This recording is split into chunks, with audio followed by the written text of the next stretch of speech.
وہ بھی فرسٹ آئی ہے اور یہ بھی فرسٹ آئے ہیں، تو جو لیٹ ہوا تب بھی اگلے مہینے کے آخر تک گھر پہنچ جائے گا۔ اور عرب لوگ جاہل ہونے کے باوجود ان کا احترام کرتے تھے۔ اللہ تبارک و تعالی بعض جگہوں پر اور بعض اوقات میں نیکیوں کی قیمت بڑھا دیتا ہے۔ جب رب کی رحمتوں کے جھونکے چلے تو آگے آ جایا کرو۔ اسلامک اسکالر مفتی محمد یوسف تیبی حفظہ اللہ تعالی، فاضل مدینہ یونیورسٹی۔ الشیطان الرجیم، قال اللہ عز وجل والفجر وليال عشر والشفع والوتر۔ اللہ تبارک و تعالی نے 10 راتوں کی قسم اٹھائی ہے۔ بعض مفسرین کے نزدیک اس سے مراد آنے والے ذی الحجہ کے پہلے 10 دن ہیں، اور رسول اللہ صلی اللہ علیہ وسلم نے فرمایا، صحیح بخاری میں ہے کہ ما من ایام العمل الصالح فیہن احب الی اللہ۔ سارے سال میں ایسے دن نہیں آتے کہ جن میں کیا ہوا کام اللہ تعالیٰ کو زیادہ محبوب ہو ذی الحجہ کے پہلے 10 دنوں سے۔ اب سارے سال میں ایسے دن نہیں آتے، سارے سال میں رمضان بھی آ گیا، اعتکاف کے دن بھی آ گئے، لیلۃ القدر بھی آ گئی۔ کہا کہ سارے سال میں کچھ ایسے دن نہیں آتے جن میں کی ہوئی نیکی اللہ تعالیٰ کو ان 10 دنوں کی نیکی سے زیادہ پسند ہو۔ یہ کتنی بڑی بات ہے۔ یہ حقیقت یہ ہے کہ کلاس میں اگر 2 بچے 90% نمبر لیتے ہیں یا 95% نمبر لیتے ہیں، دونوں ہی کلاس میں فرسٹ آ جاتے ہیں، تو آپ کو اگر ان میں سے ایک آ کر کہتا ہے یا ایک ان میں اپنے والدین کو کہتا ہے کہ پوری کلاس میں میں فرسٹ ہوں یا مجھ سے آگے کوئی نہیں ہے، اور دوسرا بچہ بھی جا کر کہہ سکتا ہے کہ پوری کلاس میں مجھ سے آگے کوئی نہیں ہے، اور دونوں سچ بول رہے ہیں، تو اس وجہ سے یہ جو لیلۃ القدر کے مقابلے میں اس حدیث کو نہیں لانا چاہیے۔ اس کی فضیلت بھی، وہ بھی فرسٹ آئی ہے اور یہ بھی فرسٹ آئے ہیں، اس کی فضیلت بھی مسلم ہے، ان دنوں کی فضیلت بھی مسلم ہے، تو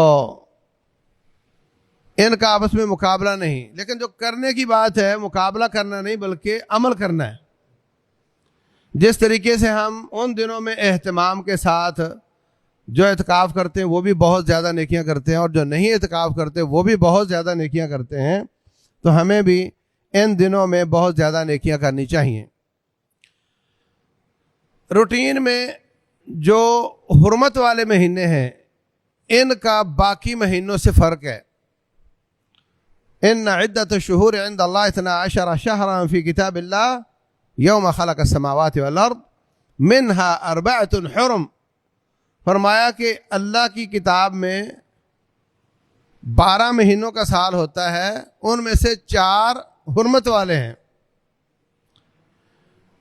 عرب لوگ آپس میں لڑتے رہتے تھے، لڑائیوں کی وجہ سے سفر نہیں کیا جا سکتا تھا۔ آپ سفر پہ گئے، راستے میں آپ کو کوئی بھی مار سکتا ہے، تو انہوں نے آپس میں یہ طے کیا کہ 1 مہینہ عمرے کے لیے اور ایک جو وسط سال میں ہو، اور 3 مہینے حج کے لیے، کیونکہ حج سے آنا دور دراز سے پیدل آنا پڑتا تھا اور واپسی بھی، تو ذی الحجہ سے 1 مہینہ پہلے اور 1 مہینہ بعد میں ذی الحجہ میں حج کیا، تو جو لیٹ ہوا تب بھی اگلے مہینے کے آخر تک گھر پہنچ جائے گا۔ میں آپ کو وہ مہینے یاد رکھنے کے لیے ایک بات بتا رہا ہوں تاکہ آپ کو یاد رہے کہ وہ کون سے ہیں۔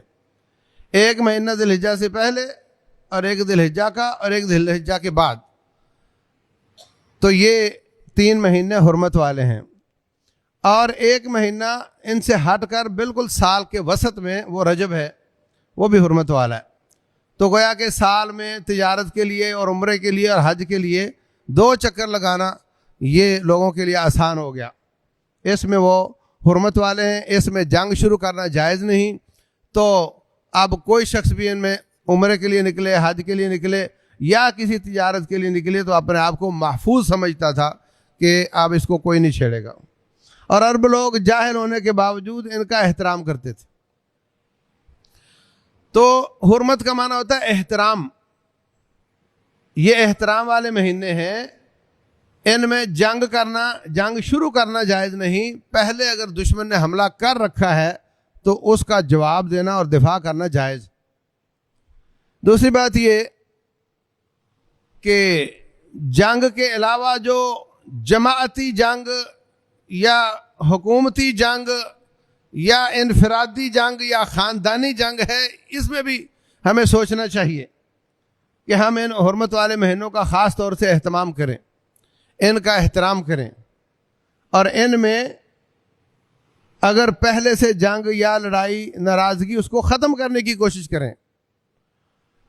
اور ان مہینوں میں ہمیں احساس ہونا چاہیے کہ یہ مہینے شروع ہو چکے ہیں اور ہم کسی سے لڑائی نہ کریں. اگرچہ سارے سال میں نہیں کرنی چاہیے، لیکن ان مہینوں کا خصوصی اہتمام کرنا چاہیے، صلح و صفائی کے کام کرنے چاہیے.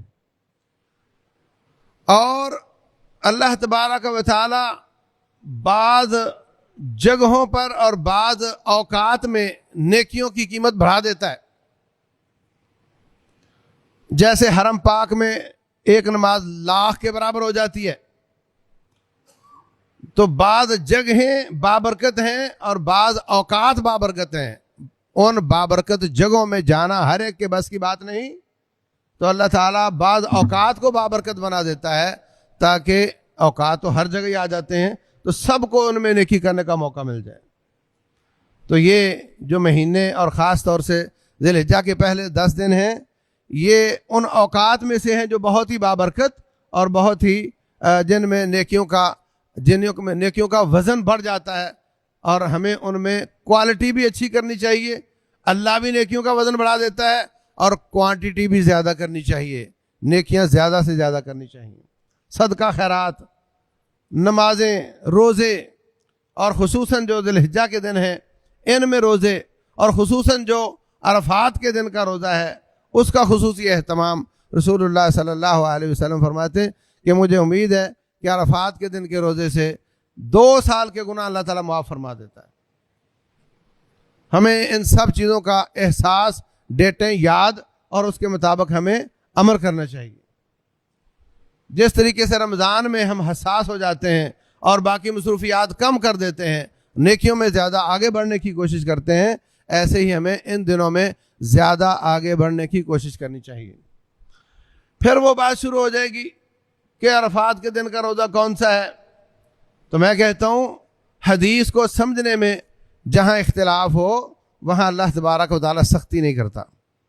اگر کسی عالم دین کو 9 ذی الحجہ پاکستان کے حساب سے عرفات نظر آتی ہے، اللہ تعالیٰ اس کے بھی 2 سال کے گناہ معاف کر دے گا. اور اگر کسی کو وہ دن سمجھ آتا ہے جس دن حاجی عرفات میں ہوں گے اور وہ پاکستان کی 8 تاریخ ہوگی، اس کا روزہ رکھنے سے بھی انشاءاللہ رب ذوالجلال اس کی سوچ اور سمجھ کے مطابق 2 سال کے گناہ اللہ تعالیٰ اس کے معاف کر دے گا. لیکن ہمیں بہانے بنانے چاہیے اللہ تعالیٰ کی معافی کے. رسول اللہ صلی اللہ علیہ وسلم فرماتے ہیں تعرضوا لنفحات رحمت ربکم، اللہ تعالیٰ کی رحمت کے جھونکوں کے سامنے پیش ہو جایا کرو. جب رب کی رحمتوں کے جھونکے چلیں تو آگے آ جایا کرو تاکہ تمہیں بھی وہ رحمت نصیب ہو جائے. تو ہمیں ایسے موقعوں سے فائدہ اٹھانا، اپنی اولادوں میں، اپنے گھر میں، اپنے طالب علموں میں اس کا اہتمام کروانے کی کوشش کرنی، یہ سب کام کرنے ہیں. اللہ تبارک و تعالی جیسے فضل کرتا ہے ایسے دن لا کر ایسے ہی ہم پر فضل کرے، توفیق دے کر اللہ عمل کی توفیق دے. واللہ اعلم، وصلی اللہ وسلم وبارک علی نبینا محمد.